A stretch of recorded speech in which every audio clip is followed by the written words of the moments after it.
Salut les amis, j'espère que vous allez bien. En tout cas, moi, ça va super bien. Donc, dans cette vidéo, nous allons parler du match OM Nantes. Un match très important pour les deux formations, puisque l'Olympique de Marseille, lors de la dernière journée, a concédé un nul contre Brest.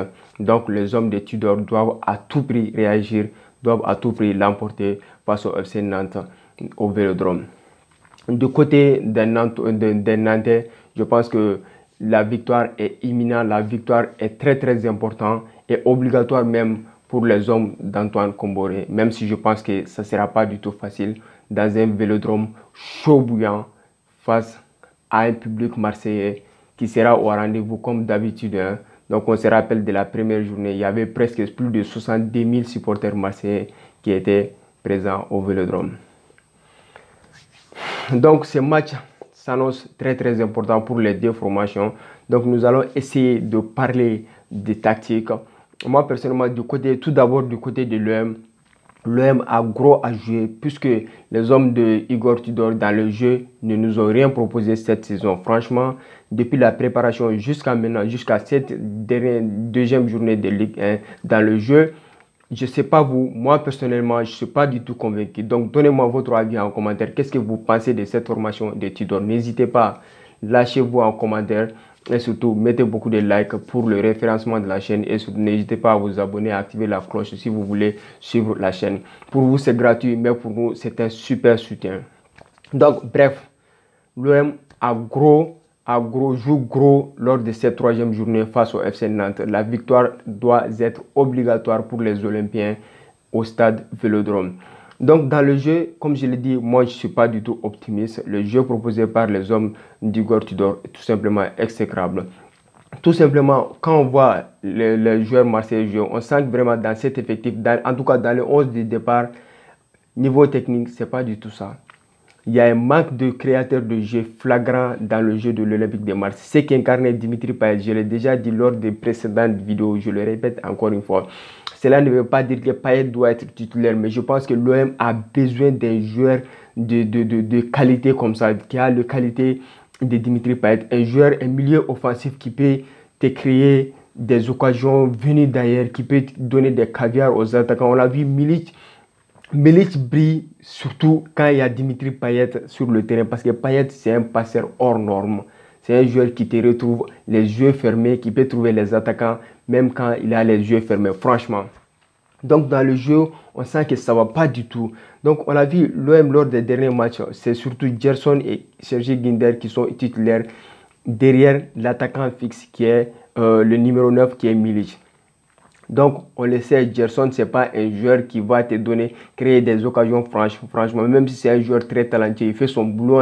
Cela ne veut pas dire que Gerson est nul. Il fait très bien son boulot. Son boulot, c'est quoi? La récupération, donner les ballons, se projeter très vite vers l'avant.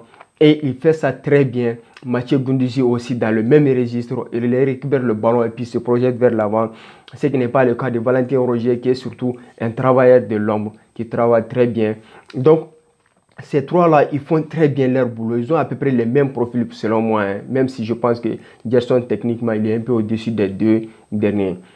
Mais ce qui manque cruellement à ces trois-là, c'est la créativité. La créativité d'action concrète qui peuvent finir par un but. Donc pourquoi pas de la part de Milic ou n'importe quel attaquant comme Luis Suarez. Donc dans le jeu, c'est tout simplement nul. Même s'il y a l'intensité, il y a la volonté, il se donne à 100%. Donc sur ce point, on ne peut rien les reprocher. Mais dans la créativité, il n'y a rien. Donc ce qui est du cas de Milic.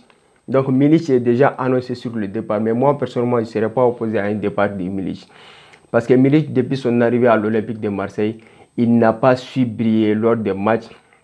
En tout cas, dans les matchs dans lesquels on l'attendait le plus, il n'a pas su briller. Ouais, non.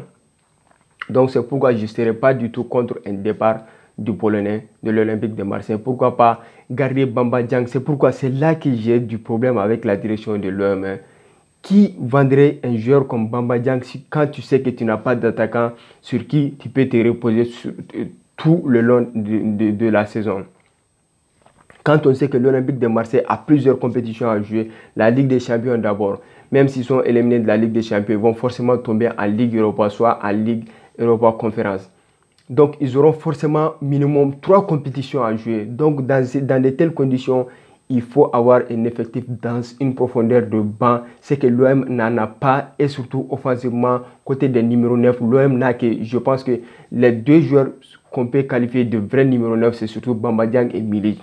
Même si Luis Suarez a marqué un doublé lors de la première journée, c'est un joueur quand même qui reste inefficace devant le but. On l'a vu lors des Grenades, quand il jouait à Grenade en Liga.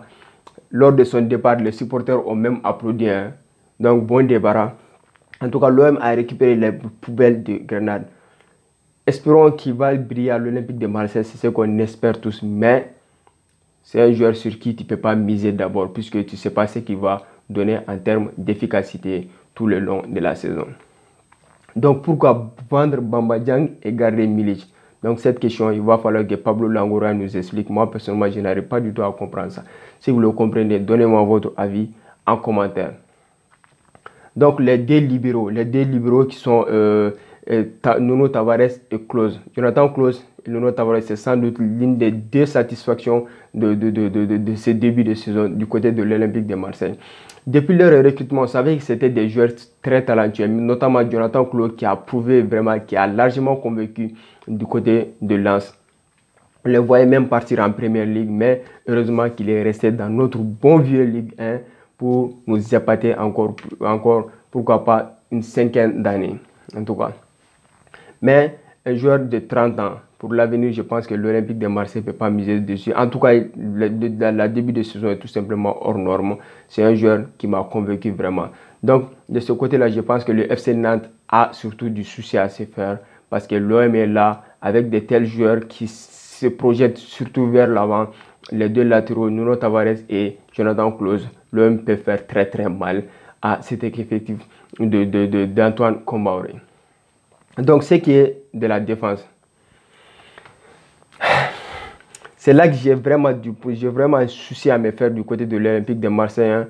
Franchement, c'est pourquoi on annonce l'arrivée d'un défenseur, surtout Eric Bailly du côté de l'OM. Là, l'OM a vraiment besoin d'un défenseur d'expérience. Franchement, les 3 défenseurs centraux avec lesquels Igor Tudor joue, qui sont Balerdi, Gigot et Mbamba, sont tout simplement pas cohérents dans le jeu. Ce sont des défenseurs qui ne peuvent pas sortir le ballon proprement. Donc, quand tu as un club comme l'Olympique de Marseille et que tu as besoin de joueurs qui peuvent forcément sortir le ballon, dégager le ballon proprement de leur propre camp vers les milieux de terrain. Donc, tu as forcément besoin d'un joueur d'expérience comme Eric Bailly. C'est pourquoi Alvaro González était précieux dans le jeu, soit Tchalatassar qui était vraiment précieux dans le jeu de l'Olympique de Marseille. Donc, l'OM a déjà perdu ces 2 joueurs. Et je pense que cet aspect-là peut faire défaut à l'Olympique de Marseille. Donc, pourquoi on l'attendait tous? Pourquoi pas une première titularisation pour Alexis Sanchez, le recrue phare de ce mercato de l'Olympique de Marseille. Alexis Sanchez qui pourrait être titulaire pour la première fois à Marseille face à Nantes. Donc, personnellement, je suis optimiste quant à l'idée de voir le Chilien jouer comme titulaire. Cela peut être vraiment le coup de grâce pour le FC Nantes lors de cette 3e journée. Alors, Alexis Sanchez, on le sait, c'est un joueur créatif dans le profil à peu près, dans le profil de Dimitri Payet, même si Payet était beaucoup plus technique que lui. C'est un joueur qui peut dribbler à la finition, il n'a pas peur de tenter sa chance, il n'a pas peur de prendre ses responsabilités en gros. Donc, espérons que Alexis Sanchez sera titulaire pour la première fois. Donc, nous verrons ce que ça va donner. Moi, personnellement, je suis optimiste quant à l'idée de voir les Chiliens jouer tant que titulaire dans cette formation d'Igor Tudor. Donc, ce qui est du côté du FC Nantes, je pense que Antoine Kombouaré n'a plus rien à prouver. Il a fait un travail hors norme depuis son arrivée il y a 2 ans à la tête du FC Nantes.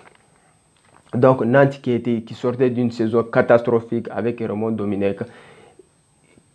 Quand Antoine Kombouaré a pris le club, ils étaient barragistes. Hein? Les mecs, ils étaient en zone de relégation. Il a réussi à les faire monter jusqu'au niveau barragiste. Donc, ils ont finalement réussi à se maintenir en Ligue 1 lors de la saison 2021-2022. Et finalement, ils ont fini par remporter une coupe à Nantes. Ça fait des années, je ne me rappelle même pas de la dernière fois que j'avais vu le FC Nantes remporter une coupe. Donc le travail hors norme de cet entraîneur va peut-être faire mal à l'équipe de l'air, même si je pense qu'au Vélodrome, ça sera très compliqué pour les hommes d'Antoine Comboré. Donc en attaque, je pense qu'Antoine Comboré a surtout des joueurs qui peuvent faire mal, notamment l'Égyptien Moustapha Mohamed, qui est le tout fraîchement recru du FC Nantes, et aussi aux côtés de Moses Simon, qui est tout simplement hors norme. On l'a vu notamment son but face à Lille, face au LOSC, lors de la dernière édition. Donc le FC Nantes qui reste sur 2 matchs nuls lors de la première journée, c'était face à Angers, si je ne me trompe pas, 0-0, donc ils n'ont pas marqué de but. Maintenant, lors de la dernière journée, de la deuxième journée, pardon, face au LOSC, un but partout. Même si Nantes croyait tenir la victoire, l'égalisation de LOSC est survenue en toute fin de match.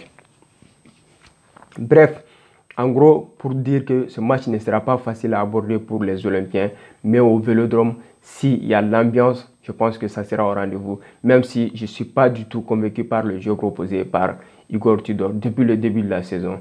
Alors c'est tout pour cette vidéo. Donnez-moi votre avis en commentaire. Qu'est-ce que vous pensez de la formation d'Igor Tudor? Et surtout, donnez-moi votre pronostic du match en commentaire. Merci à vous et bonne journée. On se retrouve bientôt pour d'autres vidéos. Merci. Ciao.